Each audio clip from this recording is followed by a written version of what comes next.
Kiprah Jati.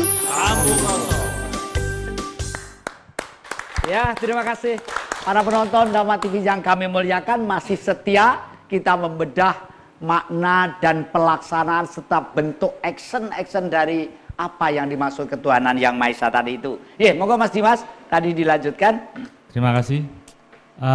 Kalau harapan untuk visual, sebetulnya selama ini kan kita melihat visual kita ini, kalau yang ada nilai budaya lokalnya itu dianggap yang tadi yang nggak benar, bukan ketuhanan, tidak berketuhanan itu.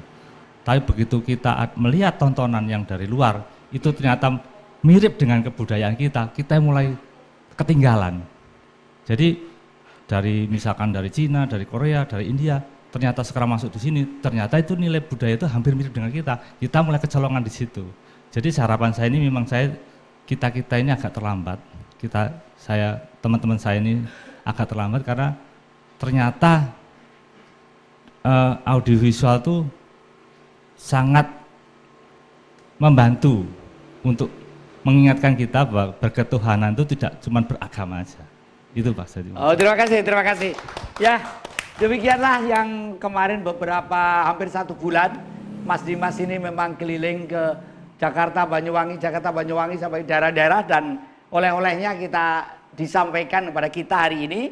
Dan juga terima kasih ini banyak anak-anak juga orang tua dengan beberapa pikiran-pikiran baik tentang demokrasi, tentang malah ini lucu ini ada anak-anak mungkin ini masih SMP atau apa ya. Kita tanya pada Pak Jati, apakah Kiprah Jati itu aliran atau ajaran apa? Nah, sebenarnya Kiprah Jati itu bukan ajaran, bukan aliran, adalah kumpulan mangkok. Kiprah itu aktif ya, Jati itu Jawa Timur. Orang Jawa Timur itu aktif untuk memecah pikirannya supaya encer dengan bergaul dan sharing-sharing semacam itu. Dan terima kasih juga kepada ini, banyak kepada Dhamma Subuh. Kami sering mengikuti dengan cermat atas wacana-wacana yang disampaikan dan sangat menyejukkan hati. Ya, terima kasih. Ini ada yang dari luar pulau, ada yang dari Johor, ada yang ini mungkin streaming ini dari Suriname ada, lalu ini dari Asia nih, ke Asia Tengah kelihatannya ini ya. Kebetulan kita dihadiri 2 orang guru hari ini. Mungkin tadi juga mendengarkan dalam obrolan ini, meskipun 2 atau 1 menit, tolong waktu kita ngobrol ini kira-kira di depan anak-anak kita, subjek masa depan bangsa ini sudah nyampe atau belum kalimat-kalimat yang disampaikan dalam obrolan ini. Kita mulai aja dari monggo, salah satu, monggo. Okay. Baik, terima kasih. Kami dari guru SMK PGRI 3 Kota Malang, tadi sekilas sudah mengikuti apa yang dibicarakan di sini. Tentunya itu baik sekali ya, kalau ditonton para siswa-siswa kami, karena dalam era globalisasi ini, pengaruh dari budaya asing dan dari budaya luar, itu kan sangat deras sekali. Sehingga hampir dikatakan tidak ada jarak. Maka dengan menonton acara-acara seperti ini, ya mungkin siswa-siswa kami bisa merenungkan apa yang disampaikan tadi sehingga menjadi penyeimbang. Terima kasih. Menurut saya usulannya, mungkin usulan sedikit aja, usulan Pak kira-kira. Terima kasih waktu yang diberikan. Makna hari ini, materi hari ini itu ketuhanan. Mungkin dari saya sedikit saja bahwa Pancasila itu suatu integritas yang nggak bisa dipisahkan. Kalau kita melakukan ketuhanan yang Maha Esa, tentunya nggak bisa lepas dari kemanusiaan yang adil dan beradab. Oleh karena itu, sejarah Indonesia adalah sejarah yang religius dan kemudian selalu berganti-ganti peradaban, sehingga perbedaan itu adalah sebuah keniscayaan dan pasti. Oleh karena itu makna toleransi sangat dibutuhkan untuk menjaga kesatuan Indonesia ini. Jadi ketuhanan yang Maha Esa tidak mungkin bisa dilaksanakan tanpa adanya kemanusiaan yang adil dan beradab, saling toleransi, saling menghargai antar seluruh apapun ajaran, apapun aliran, apapun agama. Itu yang menjadi mungkin sedikit dari kami. Terima kasih. Terima kasih. Matur nuwun. Salam untuk semua guru dan murid-murid. Ini Ki Darwanto, ini apa tadi ya? Mungkin ini Ki Darwanto ini yang sedikit bisa menjelaskan tadi itu, yang ini. Itu yang dari nomor kalau saya tidak salah ya Ki, 085 ya depannya, kemudian berakhir dengan 245. Itu ditulis dalam bahasa Arab itu ya, taqabbalallah minna wa minkum ya, dan seterusnya. Kemudian di situ ada komentar. Jadi beliau menganggap bahwa insya Allah ya, mudah-mudahan saya tidak salah tangkap, beliau menganggap bahwa acara ini adalah bagian dari ibadah yang bersifat bersifat umum gitu. Jadi Ki Prajati satu sisi ada yang mengkritik dengan nada yang miring, tapi sisi yang lain yang paham tentang Islam, paham tentang cara mengenal Tuhan Allah dengan cara Islam, maka dia justru mendoakan, mengucapkan terima kasih ya Ki ya, pemirsa, ya karena apresiasinya yang tinggi. Jadi kritik yang tajam ya kita terima ya Ki ya, karena ada juga yang mengatakan bahwa ini adalah aliran klenik, tidak ada kleniknya ya, gitu ya.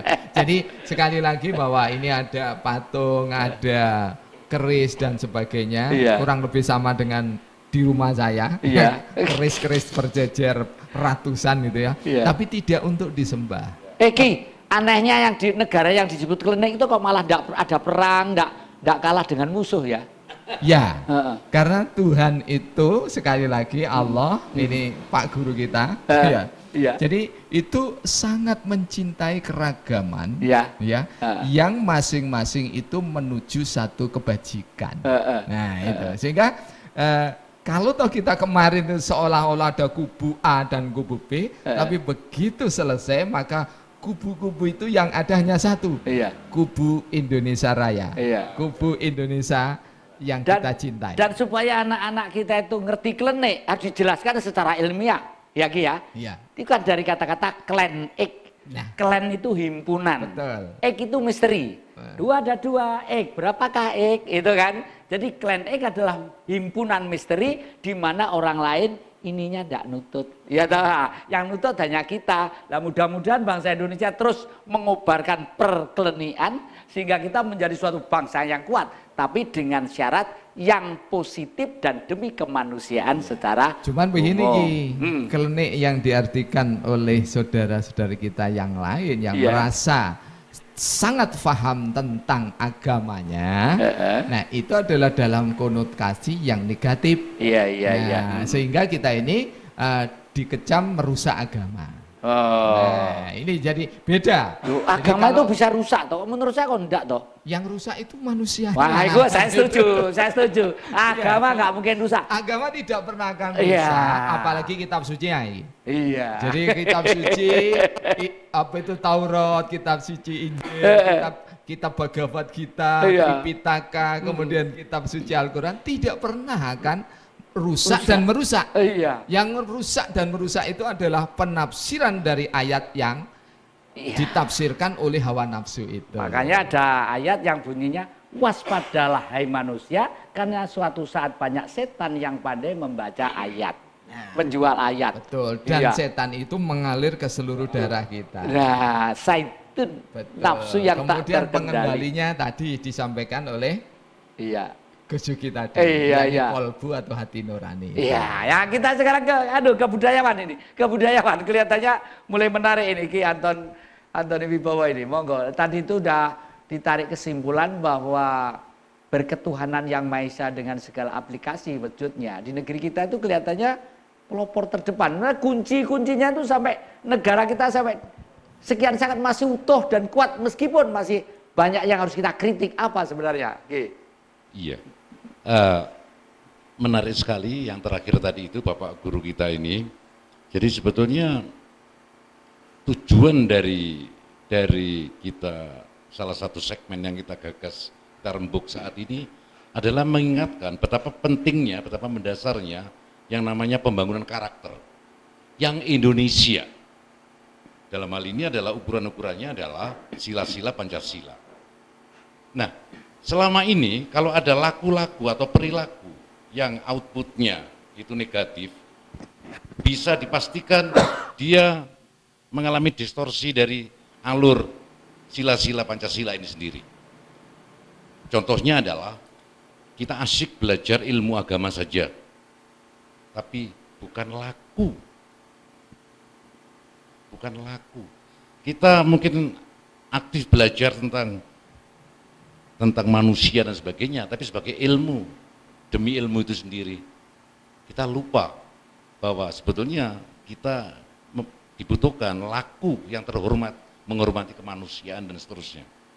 Jadi saya pikir pembangunan karakter ini, sekali lagi saya tidak mengerti caranya bagaimana, tapi betapa pentingnya manusia itu tetap mempunyai keyakinan karakter yang terbaik dan benar.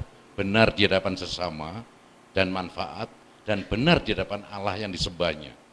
Saya pikir dengan demikian mungkin dengan sendirinya sila-sila itu menjadi suatu ungkapan wujud nyata, bukan sekedar knowledge, bukan sekedar pengetahuan saja. Mungkin kita akan menjadi bangsa yang berbeda kalau kita sudah membangun karakter semacam itu. Saya pikir ya, itu. terima kasih. Budayawan itu kalau ngomong pelan ya, santai, tapi nggak ada titik koma yang terbuang. Karena memang budaya itu adalah titik terakhir untuk menilai satu peradaban. Disebut budaya. Kalau sudah gelombang action ya kebudayaan. Budaya konon menurut ahli-ahli budayawan adalah bisa diukur dari seni dan ilmu.